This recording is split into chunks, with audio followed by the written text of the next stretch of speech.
Thank you so much. Thank you so much for that kind introduction. Thank you, Sharon. Thank you, President Sanchez. Thank you, Vice President Nathaniel Matalanga. Good morning and good evening to everyone. It is a privilege to be here with you today at this WCCE webinar representing the European Council of Civil Engineers. Today, I will walk you through a call to action, a manifesto not just for policy, but for purpose. It is about reimagining the role of the civil engineer in a time when infrastructure is no longer just about strength. It's about foresight, flexibility, and shared responsibility.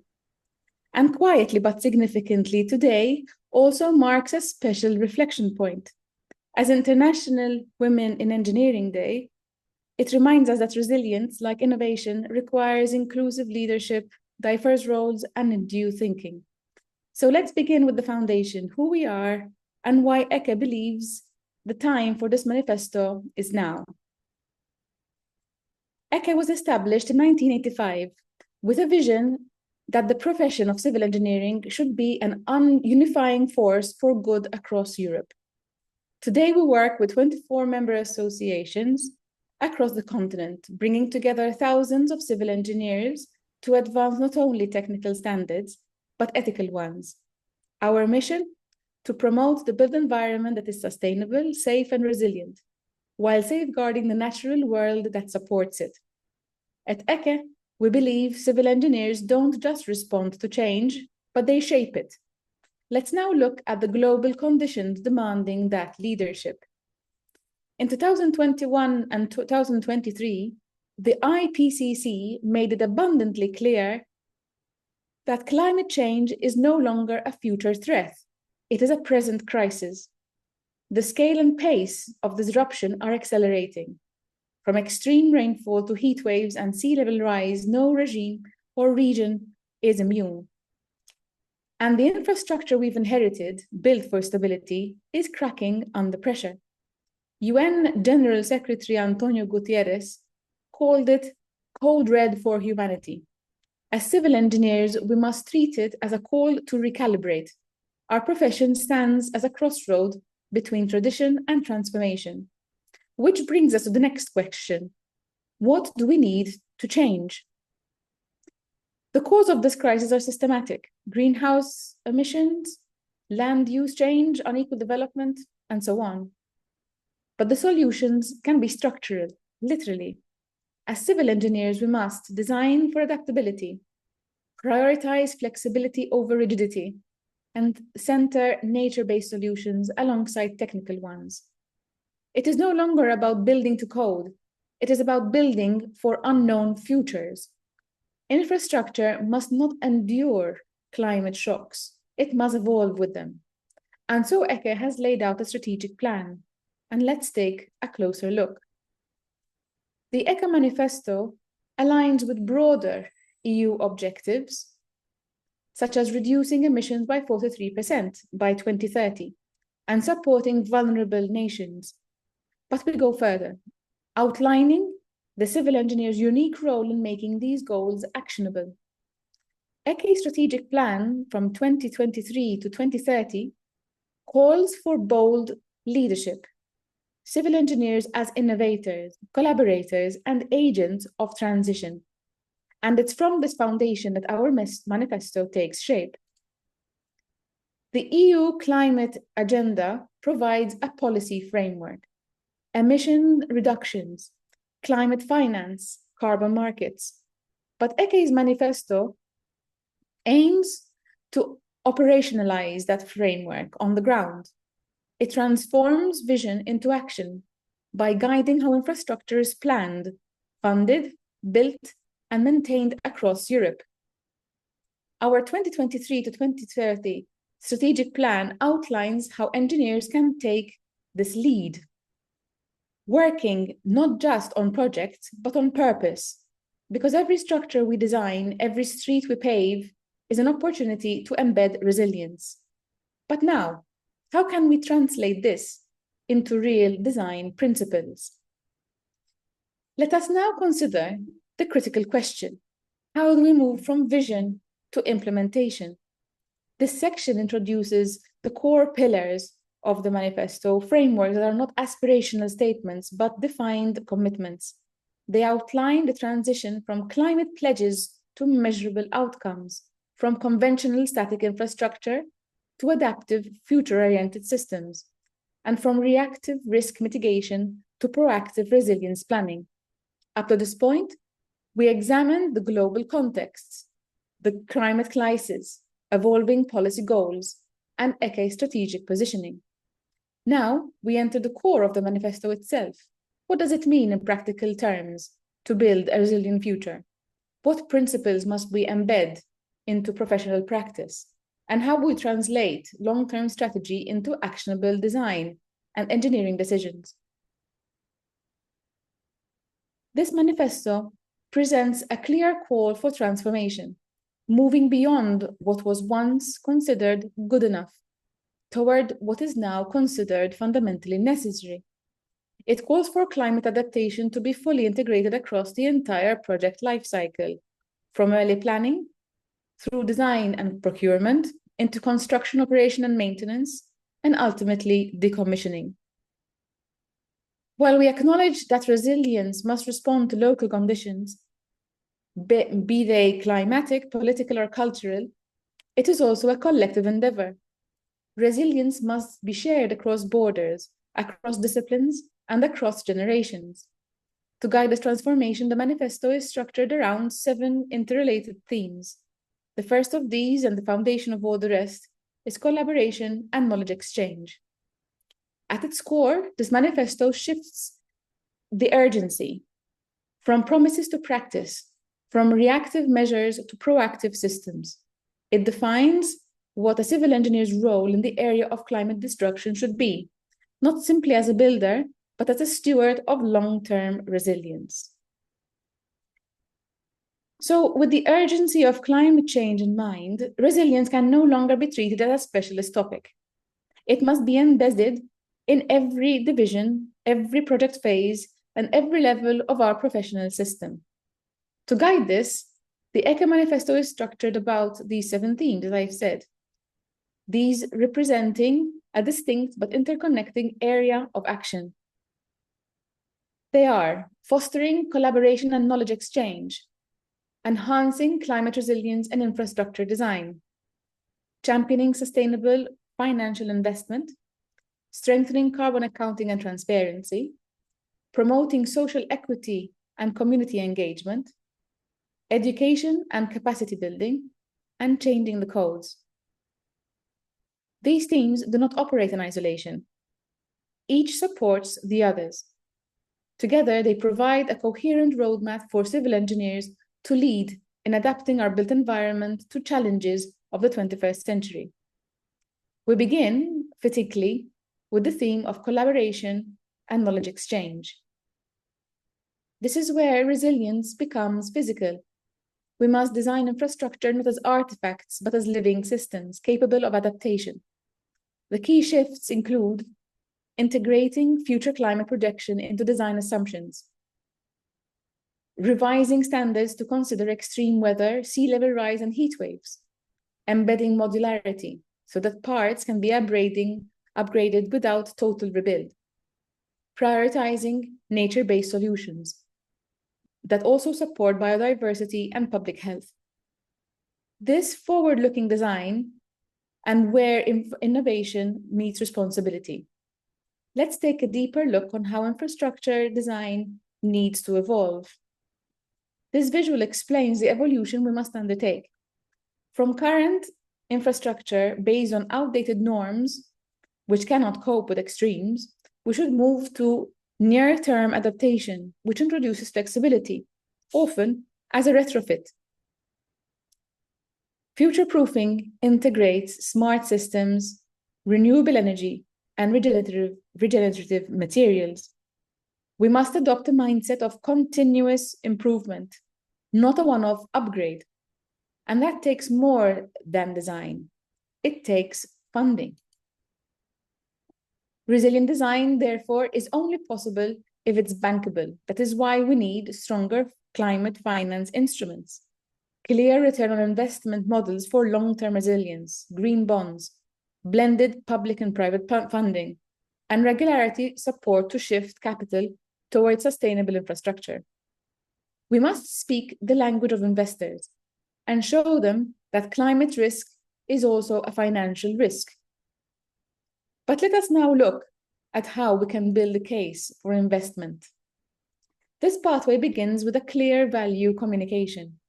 We must show that investing in resilient infrastructure prevents loss.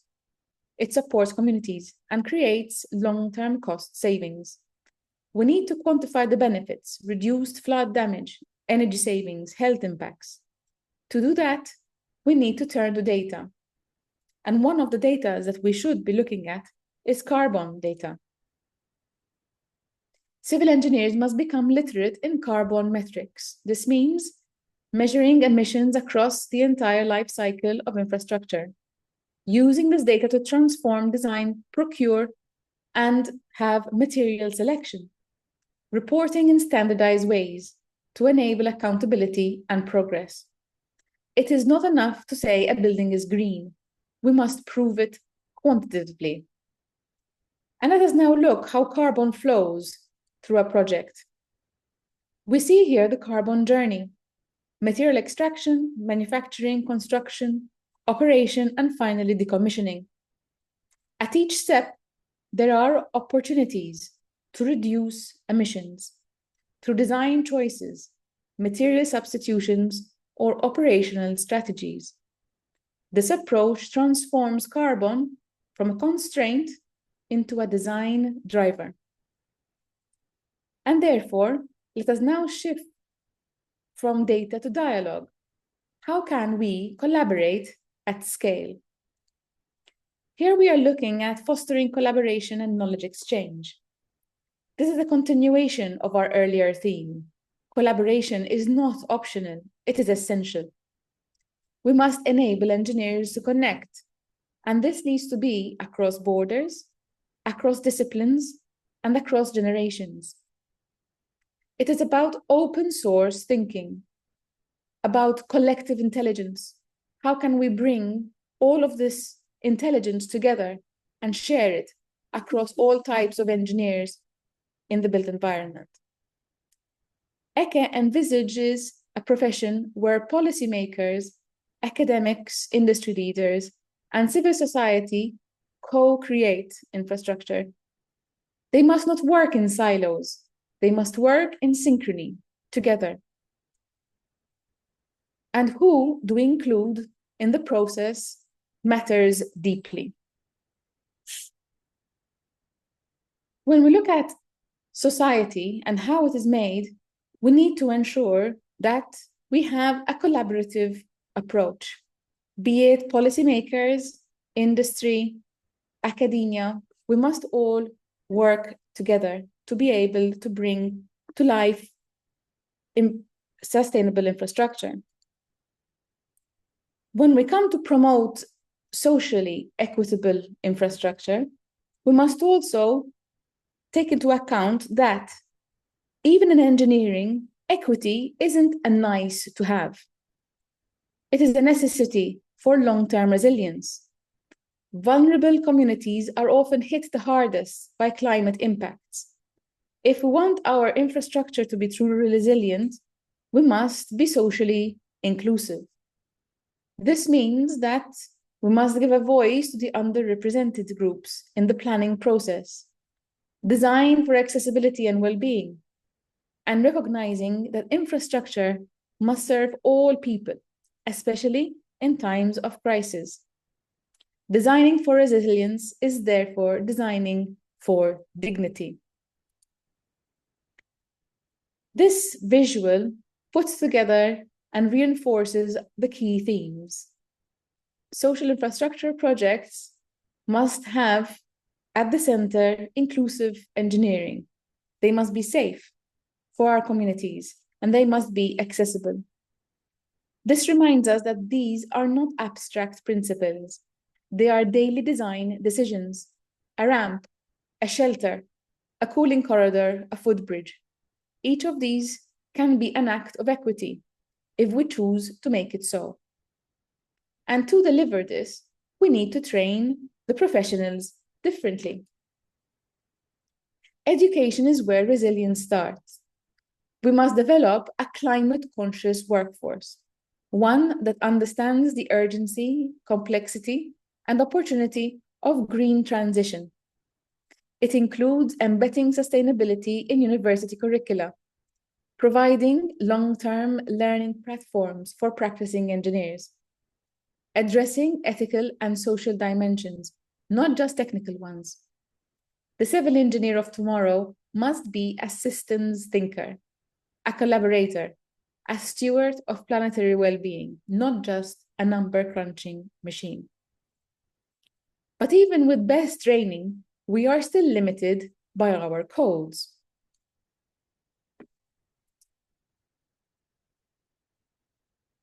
So when we come to capacity building, it's not just about information, it is about transformation.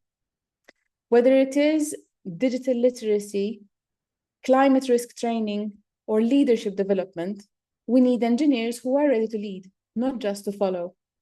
ECHE is working to embed this capacity building agenda within all its member organizations and to support a profession that is agile, aware, and aligned with global goals. So how can we make sure that we upskill our force? One way is to revisit the way we are doing things, our codes and standards that are the foundation of everything we build. Yet many of them still reflect a world that no longer exists, a world where climate was relatively stable, where extremes were rare. That's why ECHE in this manifesto is advocating for climate-integrated building regulations, dedicated guidelines for infrastructure adaptation, proactive updates to codes based on the latest projections. Updating standards is not just about compliance. It has become about survival. It ensures we're building for what is coming, not what has already been. And how can we do this? We can identify a roadmap, and this roadmap can lead us to change. We can identify gaps where the codes fail under current climate scenarios.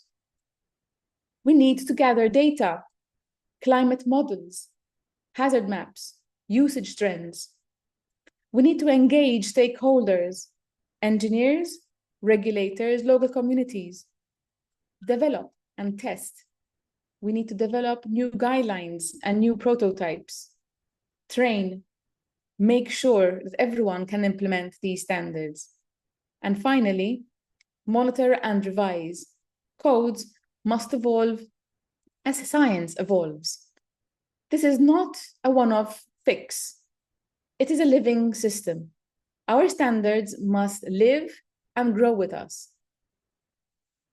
So now let us zoom out a little bit and reflect on ECHE's broader role in this transformation.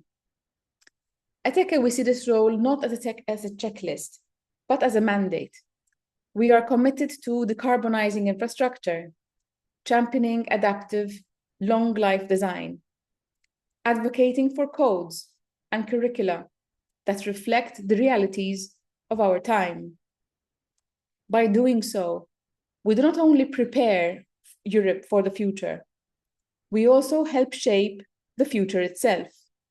And in doing so, we'll set an example that resonates beyond our borders. We are engineers. We do not wait for change. We need to design it. And where does this leave us? The world is at a turning point, and so is our profession. Despite the urgency, we have something incredibly powerful, the ability to make a measurable, material, and lasting difference. And this can only be done through innovation, collaboration, and above all, commitment. We can and must rebuild our world in a way that is smarter, fairer, and more enduring. Let us make resilience not just a buzzword, but a blueprint. And here is the good news. This transformation is really already underway. All over Europe, ECHA members are piloting climate adaptive design, revising national codes, building cross-border knowledge platforms. And yet, we have so much more potential. It is our time to rethink infrastructure, redesign education, and reframe our purpose. If we embrace this moment, we can transform not just projects, but entire paradigms. Let me close with a clear commitment. ECHA will continue to support engineers across Europe in leading this transformation. We reaffirm our belief that engineers and civil engineers are key agents in delivering the UN Sustainable Development Goals, the Green Deal, and climate justice globally. And we are here today extending this invitation to the global community of civil engineers. We call on our member organizations, individual engineers, and public stakeholders to align with this vision and take action. Together, we can build smarter cities, safer roads, more equitable public spaces, more sustainable infrastructure, and systems that not only strive, but thrive in a changing world. And let these 4 words guide us forward. Not just buildings, not just bridges, but futures. Let's build with courage, build with care, build with clarity of purpose, because every time we choose a material, a method, or a message, we shape what resilience truly means. Thank you so much for your time, for your attention, and for your commitment. Let us move forward with humility, but also boldness. Let's commit together to climate-proofing the built environment, not just for ourselves, but for generations to come. And I look forward to have a meaningful discussion with you now. Thank you so much.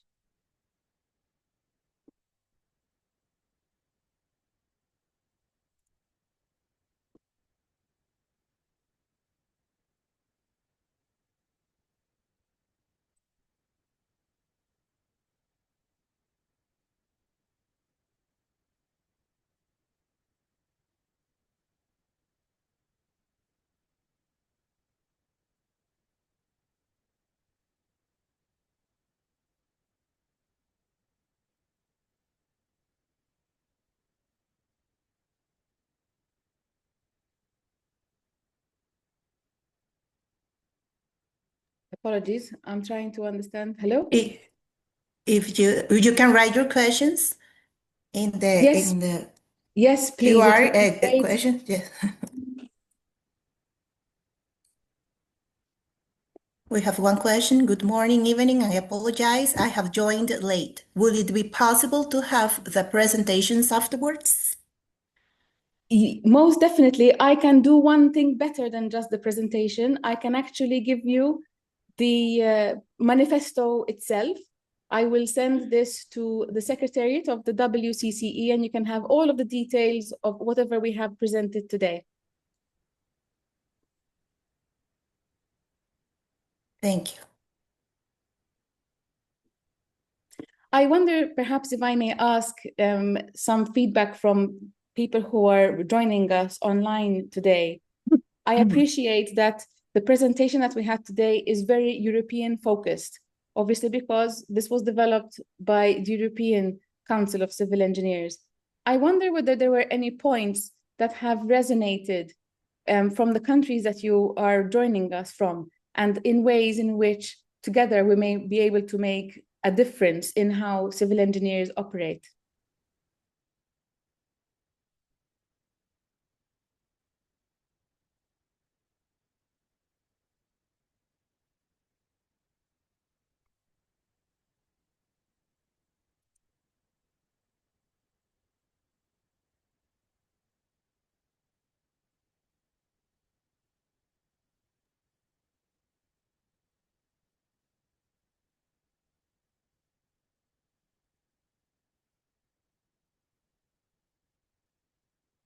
I think we have received a question.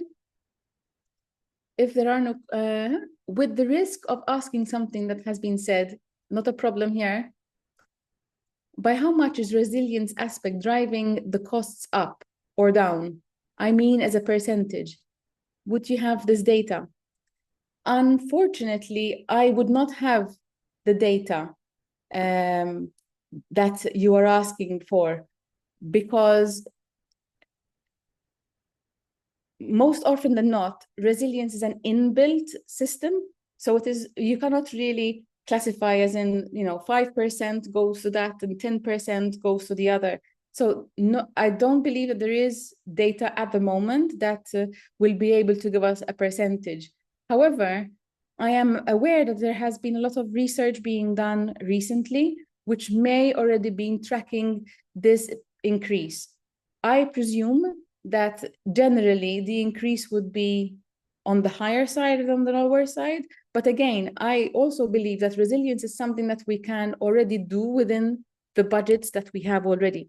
Sometimes it is not designing things differently. It's thinking about them differently. It's the way we approach. So it's not using more material, it's how the material is being used. I'm not sure I have answered that question, but please feel free to reach out with more details if you need.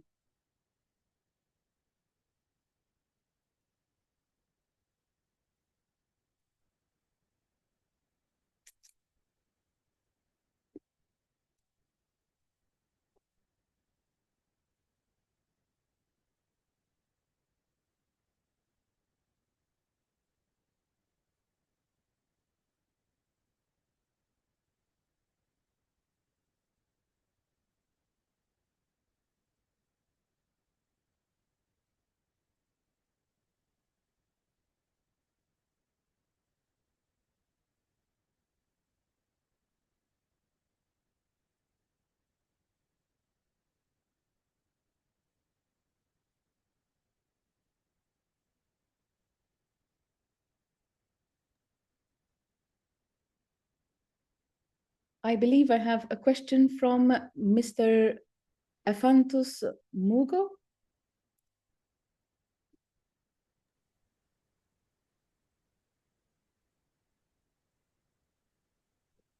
There is another question, yes, from Luke Toroitich. That's from right. Kenya. Uh-huh. Thank you so much for getting in touch. Here, we have the question is that Mr. Toroitich is from Kenya. Being along the equator, we still construct our structures based on brick and mortar. However, new construction methods like using precast blocks to create sustainable construction to keep constructions low. Yes, in general, prefabricated elements in whichever material they are do keep constructions low. There is obviously the downside that precast blocks are larger in size, and therefore in certain areas it may be difficult for access. But in general, yes, there are many ways in which prefabrication can help drive construction costs downwards, but also it helps in the decommissioning of the structure, because then you can design for deconstruction, and prefabricated elements do actually really help with that. So thank you so much for reaching out with that observation. We have another question from Jalen Castro. How receptive in the industry in Europe is spending more on projects that are climate resilient? It is a very interesting question, and thank you for bringing that up. It is, the beginning is always difficult. Clients are generally quite used to the systems that they use, and therefore anything which is different is a little scary. It is something that, especially when we're talking about these sort of projects which are rather large infrastructure projects, there is some communication that needs to be set forward. However, the targets are fairly clear. and the commitment is also fairly clear. So each government has given its word that they are doing something. And it has to start from there. So it has to, the project needs to be both top down. So the government tells you what you need to do and you react to it, but also we need to push from ourselves that that is the correct way, that is the way that it needs to be done. So we need to find a nice medium somewhere between a top down approach and a bottom up approach. But no, it is not easy anywhere. But where there is the policy set up, it helps in trying to meet the client and explain to the client what climate resilience is all about. But it's a very interesting and challenging question. I look forward to hear how you're all dealing with this in various areas of the globe. We have another question from Ai Cheng. What are some of the ways you use to climate-proof already existing infrastructure from climate effects? That is a very interesting question. Thank you for bringing it up.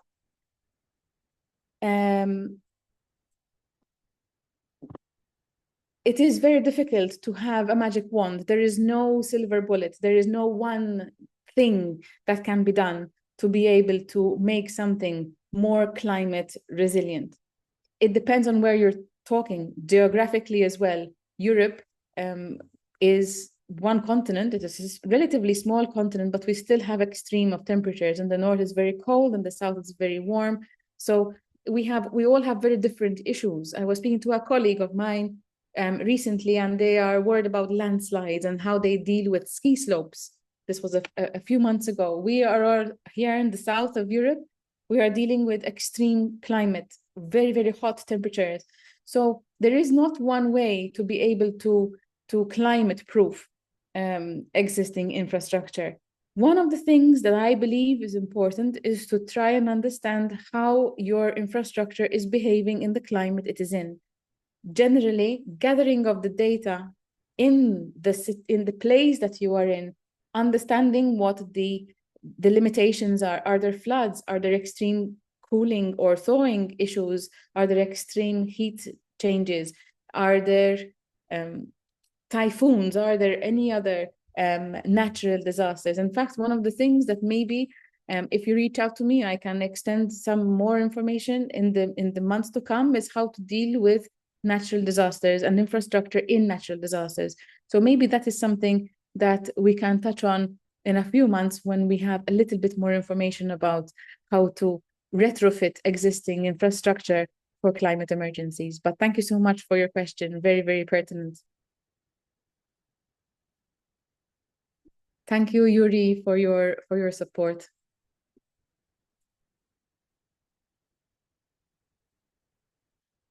We have a question from Mr. Muga from Nairobi, Nairobi Water in Kenya. Are there standards and guides on the design considerations of civil engineering structures on climate change, and how can one access them? So I believe to date, most of the guidelines that exist are not general overall global guidelines. As I was saying, it is very difficult to have a one-stop shop, one thing that guides. It's not the Ring of Mordor. It doesn't fix all the problems. I think what you possibly can do is to understand the closest situation, climatic situation that you are in, and countries that have developed certain guidelines to help them. For example, I know that in the States, given that it is a very large, the North American continent is quite large, I believe that ASCE have some guidelines that deal with their way of dealing with water issues and climate change. Europe have as well, but each country has its own, so they deal with them quite region specific. I do not know whether there is anything in the East, unfortunately, but I'm sure that they have quite a lot of documentation that one would tap in. So maybe this is a platform to extend our invitation for people who are maybe joining us today to be able to reach out and be able to use the WCCE platform for this sharing of this kind of information, which I think is very pertinent. So thank you so much for bringing this to our attention, Mr. Mugo. I don't think I have an answer for you directly, but I'm sure that within this community we'll be able to help out each other.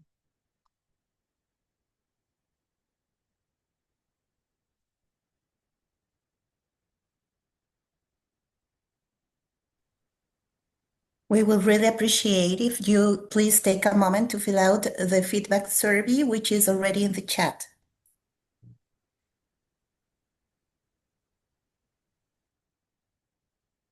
I believe we have another question. If I may take it, Sharon, is that fine? Yes, please go ahead. So the question reads, there are regions in Europe and outside that have to deal with several climate-related challenges at the same time. What is your opinion? The best way to address more than one challenge than build the same infrastructure or building? Because in one geographical area, we can have more than one climate-related problem. Yes, and in fact, this is one of the ways that I was just describing earlier on about systems thinking, and that exactly is what we need to be doing. By system, I mean not looking at one thing at the same at one time. Let us just look at wind. Let us just look at seismic. Let us just look at floods. We cannot do that. We have to understand all of the disciplines, all of these areas in which we can get a clearer picture of the overall behavior of that bridge or of that building or whatever else that we are looking at. Unfortunately, I don't think that one engineer can do it alone. And this is where collaborating in teams really helps in understanding, because everyone is an expert in maybe one, maybe two disciplines, but there needs to be communication across a wider spectrum of types of engineers to be able to give this information that you need. So yes, possibly my reply to that question is that the best way to address this is to form alliances, groups of people, not working alone, not working in just our silo, but forming groups and disciplines, which do not necessarily need to be only civil engineers. They could be environmental engineers, they could be social scientists, they could be a multitude of other disciplines to be able to enrich the team that we are working in and the project that we are working on. So that would be my way forward with that. So thank you once again for your comment.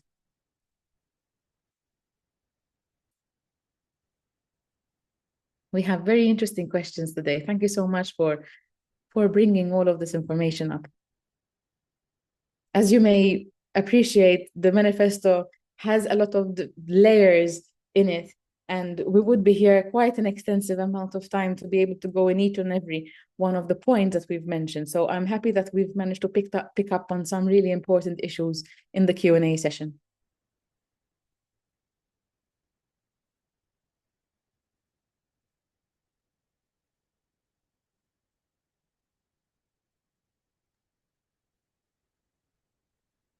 Well, there are no more questions. So on behalf of the World Council of Civil Engineers, thank you very much, Janet, for sharing this valuable and interesting knowledge with us. And thank you all for joining us. Stay tuned for more WCCE webinars to come. Thank you so much for having me.